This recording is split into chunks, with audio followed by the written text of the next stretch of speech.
Welcome back to Don't Mess with the Mamas, the place where we like to think wisdom meets wit and truth shows up wearing house shoes. I'm Johnny Mitchell and I'm here with Arlaana Black. And today we are asking a question that sounds simple but isn't. What is a grown up? Now, you'd think by a certain age we'd all have figured that out. We pay bills, raise kids, fix what breaks, and try to keep the refrigerator stocked. But is that what makes us grown? Or is being grown something deeper, something the world can't measure by age, titles, or taxes? Maybe being grown up isn't about having all the answers, but about knowing how to live with the questions. Maybe it's about learning to take responsibility, not just for others, but for our own healing, our words, our reactions, and our dreams that never quite went away. So today, remembering our motto, you are the protagonist, not the victim of your life. Today, we are unpacking what it really means to be grown. What is a grown-up? When did you realize you were one? Did it come with a birthday or a heartbreak? And what does maturity look like in a world that's still learning how to act right? So grab your tea, coffee, or something stronger, because this conversation might stir up a little laughter, a little reflection, and a lot of truth. Let's get into it. Arlaana, what does it mean to be grown up to you?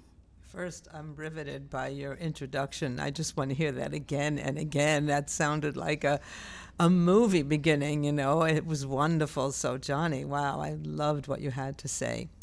So today we're going to be talking about different areas of grown-upness.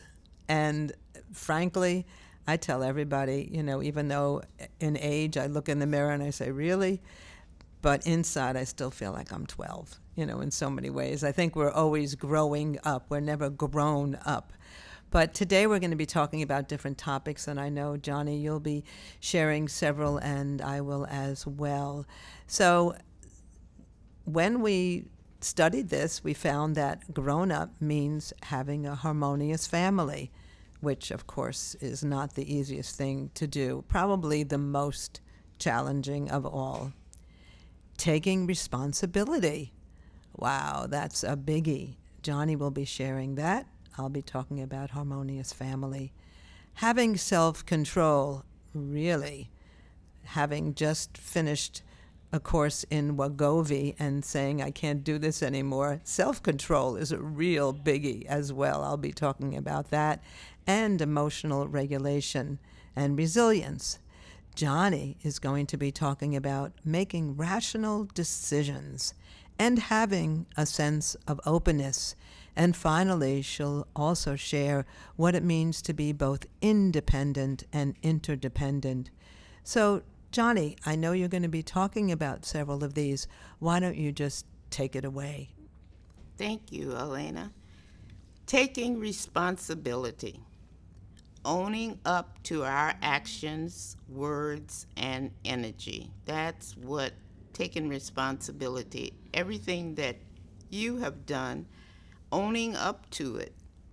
And I have always told my kids when they were growing up, especially during the teenage years when they think they know everything and do everything perfectly, I would tell them, you'll know you're grown up when you know that you don't know everything. Right. And so secondly, rational decision making, making peace with our past and not blaming it on others.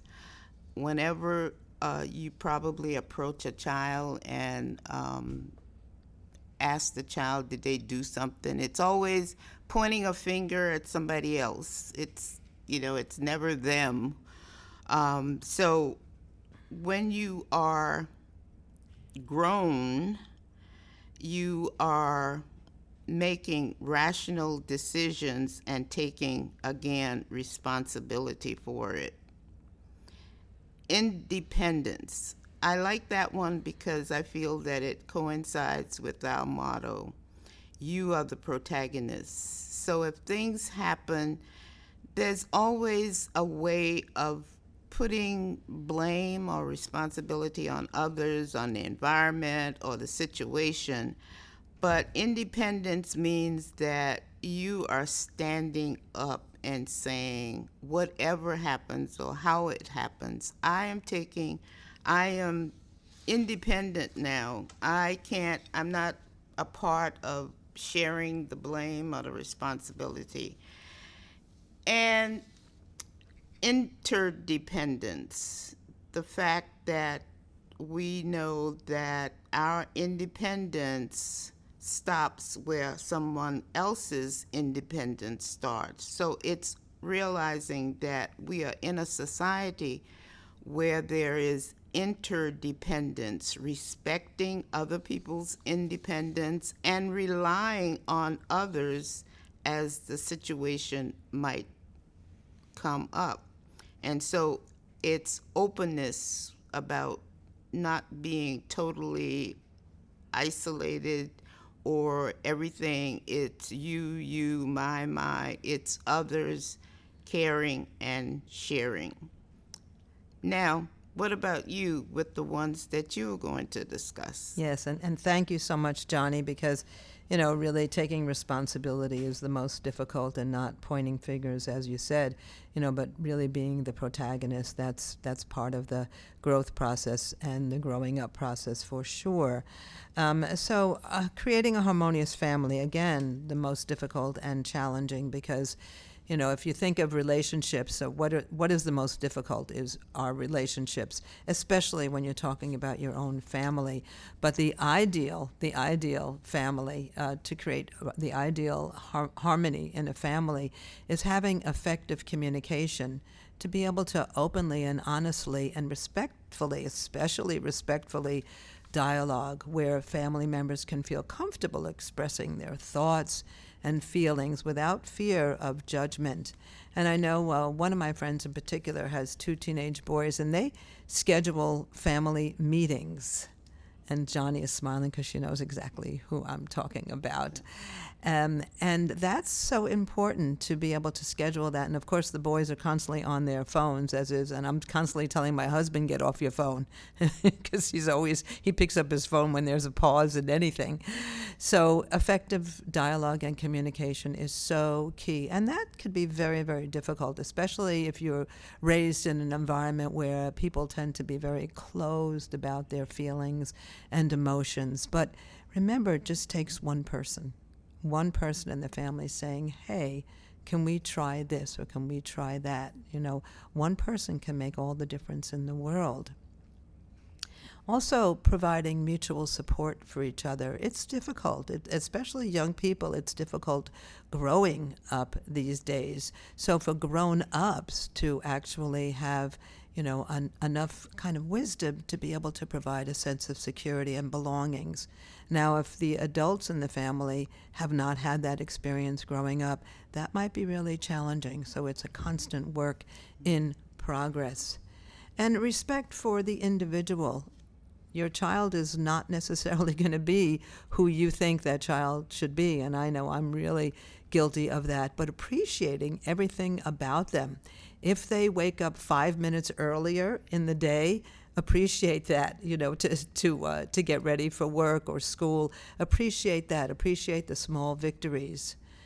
And also trust and have empathy. That's so important.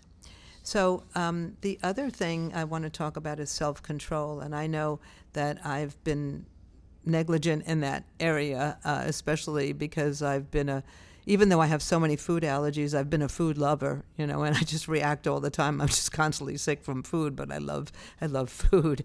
But self-control is not, just about that. But it's having more control of your impulses. And that's, of course, a biggie. So it turns out that the brain, interestingly enough, is not really fully developed until age 25. But we're also always developing ourselves in so many different ways. But self-control helps people make thoughtful decisions rather than just acting on impulsive desires. And it leads to better choices in areas like finances, education, and relationships. And we know people struggle with that because I have two friends, and they both are part of, what is that called? Finances Anonymous or something, where they, Debtors Anonymous rather, where they have to constantly control their desires to just spend, and not have enough left over for whatever they really need it for. And then when you have more self-control, you have better and healthier bodies and slower aging. It doesn't seem that would be directly related, but of course you're taking better care of yourself. And you have more, of course, financial stability. Resilience. What is resilience? Everybody, as we've been discussing, and as Sarah in our previous episode talked about, being young, old, any age, we're all going to encounter challenges and difficulties. How do we adapt to those? Do we give up? Are we defeated and deflated? Or do we use it as an opportunity to really stretch our lives? We always use the adage, you add logs to a fire to help the fire roar. So those logs are the difficulties you have. Without them, life would be so boring and dull, and you would never develop your life. So really, when you have adversity, that's when you can grow the most. So choosing to bounce back. If you get down, you've heard this adage many times, if you're beaten down 3 times, get up the 4th, or however many times. And then when you're resilient, then you have better mental well-being, you have a lower rate of depression, and more positive physical outcome. So I think that's what I really wanted to share about this. But which one of these do you think are the most important, Johnnie? Which one did you like finding out the most about, or thinking about, or studying? I'm thinking when I was talking about the parts that I was trying to explain, it seems like everything always went back to responsibility. Yes. So self-control, as you said, harmonious family. When you think of grown up, I guess the other side of that would be childlike. Yes. Or not grown up. And so the reverse of those, and we know from examples with children, they don't always make the best decision. For example, you spoke about finances, and so kids you might give them an allowance and they spend all of their money on one thing and then come up short with other things that they might need. And we see that being grown up age-wise doesn't mean that we've all won over that characteristic of an Absolutely. adult or grown up. And so all of these seem to fall on a responsibility. And I go back again, it's always when you're dealing with somebody who you feel is not a grown up, it's whatever it is, it's never their responsibility. Somehow it's always about finding some reason or so and so, and I'm thinking about parenting. It's always the thing they'll say. As a parent, you're like, why did you do that? Well, so and so was going to do it, or so and so said it was a good thing to do. And I think we can all relate to it's always, so if Jimmy jumps off the pier, you're going to jump Yes. as well. And so it's when you become a grown up or a real adult that you are able to make decisions, rational decisions for yourself. And it's like, well, you can go ahead and do that, but I'm not. And hopefully give reasons why to persuade or dissuade somebody else from doing something bad. So, this, as we're getting into this, it's really getting to me about being grown up. I'm not sure what I am. I think all of us, so that's why I think the word grown up is a misnomer, because I think we have to call it growing up, because we're constantly growing up. And to me, what you were talking about is so important. It's that idea, the bandwagon approach, where, somebody does it and everybody has to do it. And sorry to say, but the whole idea of having to need influencers in these days, that people need somebody to tell them, give them advice on what to wear, it's just really showing that people really lack a sense of strong identity. And I think that is so central to being a grown-up, is having a strong sense of identity where you can make choices. You don't have to rely on somebody else or follow somebody else. That's really super duper important, and that's something we need to change as a society. I think when you look at America, we're not grown up at all in so many ways. We're very immature, because it's like following the leader or not really being able to view things from your own perspective and sense of worth and self-respect. So yeah, I think it's all about the continuous growing up, and not to be harsh on ourselves either. If we lack impulse control, everybody lacks impulse control in some way. So to really say, okay, but this is something I have to work on. I think to see things as a work in progress is part of being a grown-up, because you're looking at yourself rationally, as you were using that term. You're being able to judge yourself in a rational and not an emotional way, and beat yourself up, and et cetera, et cetera. So, Yes, thank for adding those things. And I was just thinking, it's not something that you reach and then you stay there. right. It's always, you go back a little bit. I know last week I had a moment of something. I can't even really remember exactly what it is right now. But I was like, oh my goodness, I have really arrived at being a grown person thinking about this particular thing, because all my life I hadn't been able to control it or do whatever it was. It was like, wow. So that's such a great point you brought up. It's a continuous, and it's not stagnant. You don't get there and then stay there. It's always moving. And in our practice, I'm thinking also about what we believe, that our society is a reflection of us. Yes. And so that means that this is an area that we really need to take serious and concentrate and put some effort into, if we want our society to be all grown up and matured and making good decisions and being responsible. We need to change ourselves so that our environment will reflect Absolutely. inside. Absolutely. I love what you say. Absolutely. That we have to we are the protagonists. If we want to see a change in the destiny of a single individual, can affect a change in a family, a community, and ultimately all humankind. It takes one person growing up, one person deciding to be a true grown up. And in that, I have some sad and some happy news for our listeners. Johnnie, as our mama, is taking a little step away for now, because she's going to be pursuing some additional projects of her own.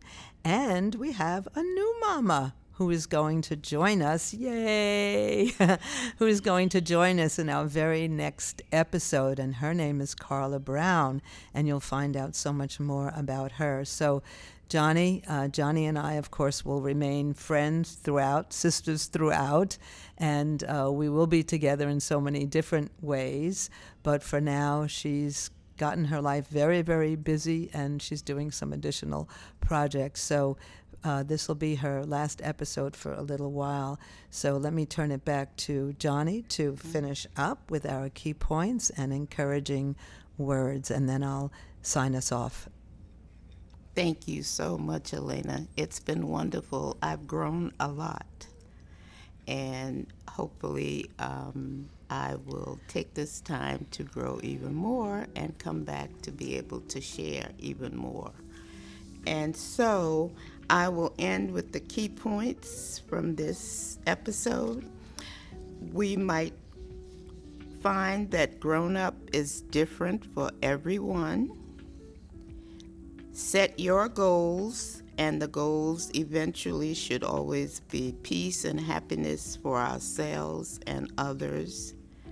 Make a plan, and when you know that you don't know everything, you might be growing really well. And the last point I think that Arlaana kept emphasizing is keep growing. And so I will end with encouraging words for today. This lifetime will never come again. It is precious and irreplaceable. To live without regret, we must have a concrete purpose, continually setting goals and challenges for ourselves. And we need to keep moving toward those specific targets steadily and tenaciously, one step at a time. Thank you.